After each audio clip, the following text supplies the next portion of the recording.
যেই সব ধরনের শিক্ষা প্রতিষ্ঠান সরকারের কোনো নিবন্ধন, জাতীয় পাঠ্যক্রম কোনো কিছুই সেখানে পালন করছে না, মানছে না, তাদের নিয়ন্ত্রণ আমরা না করে যারা জাতীয় পাঠ্যক্রম অনুসারে পাঠদান করাবেন তাদেরকে আমি বন্ধ করে দেওয়া বা তাদের বিরুদ্ধে ব্যবস্থা নেওয়ার কথাটা না বলে আমাদের যেটা করা উচিত সেটা হচ্ছে শিক্ষা প্রতিষ্ঠান সেটা পাঠদান করার জন্য তারা যে কোনো উদ্যোক্তা তারা সেটা খোলার জন্য আমরা উন্মুক্ত মানসিকতা নিয়ে আমরা চাই তারা খুলুক।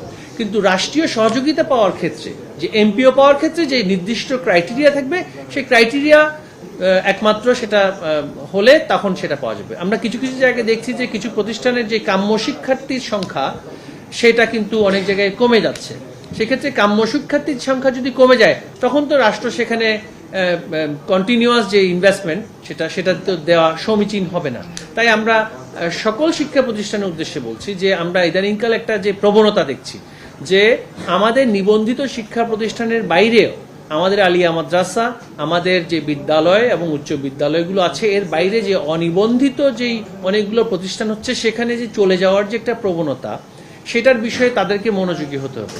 যদি কাম্য শিক্ষার্থীর সংখ্যা প্রতিষ্ঠান যদি ধরে রাখতে না পারে সেখানে সরকারের সহযোগিতা অব্যাহত রাখা যাবে না। সেটা কিন্তু আমরা ইতিমধ্যেই বলেছি, আমরা সেটা নিয়ে একটা সমীক্ষা করব। কাম্য শিক্ষার্থী না থাকলে তাদেরকে শিক্ষার্থী আনতে হবে।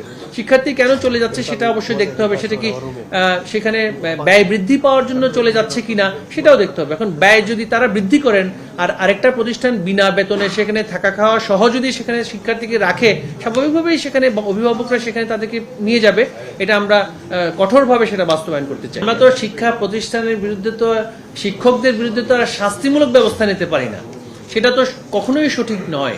যদি সেই শিক্ষা প্রতিষ্ঠানে শিক্ষার্থী পাশ না করার পেছনে কারো গাফিলতি থেকে থাকে সেটার বিরুদ্ধে ব্যবস্থা নেওয়া যাবে, কিন্তু রাষ্ট্রের যেই বিনিয়োগ সেই শিক্ষা প্রতিষ্ঠানে সেটা বন্ধ করে দেওয়াটা সঠিক হবে না।